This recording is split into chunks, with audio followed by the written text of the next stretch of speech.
Hey guys, it's Keith, your friend in the mortgage business, and we're at the last video of this series on credit card debt. And this one kind of has a different meaning. And it's not about poor or wealthy. It's about what successful families do to stay out of debt. Now, you may think that I'm talking about, oh, these people come from money or they have money from their families or stuff. No, I'm talking about the average person, right? Because the average person is who I help. If you're wealthy and you've got millions of dollars, you're not coming to somebody like me. You don't need me. But the average person is who I'm talking to, who I'm reaching to, who I'm speaking to today. And success has nothing to do if you're poor or wealthy. Success means many different things to people. Success could be, I'm not tied down to my job. I'm not tied down to debt. I have the ability to have my time. Time is freedom.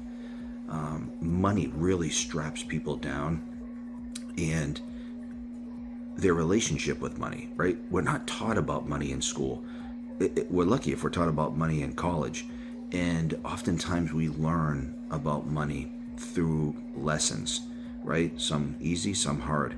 Or we read some books, or maybe we go to an event, or we listen to the people that are our loved ones or our sphere of influence. And many of them shouldn't be giving the advice they're giving, because what you want to do is look at the individuals that are giving you advice and look at what they have, right? What advice are they giving me? What is it that they're doing differently, right? Do they sit on a lot of debt? Do they have savings? Do they have retirement? Do they have investment properties that are generating passive income? Do they own a business? Look at who you're talking to, who you're getting advice from, right? Successfully being financially free, to me, is a gift. It is sacrifice as well, because in order to be financially free of debt and have money that's being used for a later date, you have to have a different way of life. Your relationship with money has to be different. Educating yourself about money, educating yourself about financial products that help you move in the direction that you're wanting to go, right? Saying you want to go somewhere and saying you want to do something and saying you want to have this when you retire and blah, blah, blah. All that sounds great, but what are you doing to move in that direction? What are you moving on the board, the peg, to move one step forward, right? This isn't about making giant leaps. This is about one step at a time.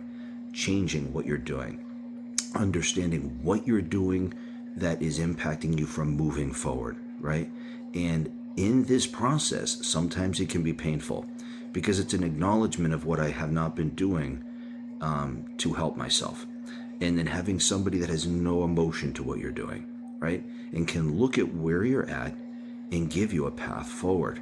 And if you're willing to listen to somebody like that, I would love to extend my time to you. I would love to show you a different path forward if you're not financially free, if you're strapped down with a tremendous amount of credit card debt. Now, you have to own a home in this conversation that we're going to have. I'm not saying that I can't help people that are renting to understand what they need to do to be able to buy a home, but this message is about somebody that owns a home, that has equity in their home. And I don't care if your interest rate is 2%, I don't care if it's 4%, 5%, 6%. I don't care what the rate is. None of that matters to me. What matters to me is the situation that you're in, and how do we move you in a direction that makes you financially free to have your time back. So what I'm going to do is I'm going to extend my time to you. I want you to call or text, say, schedule. Okay? Schedule. This is Keith. Until next time.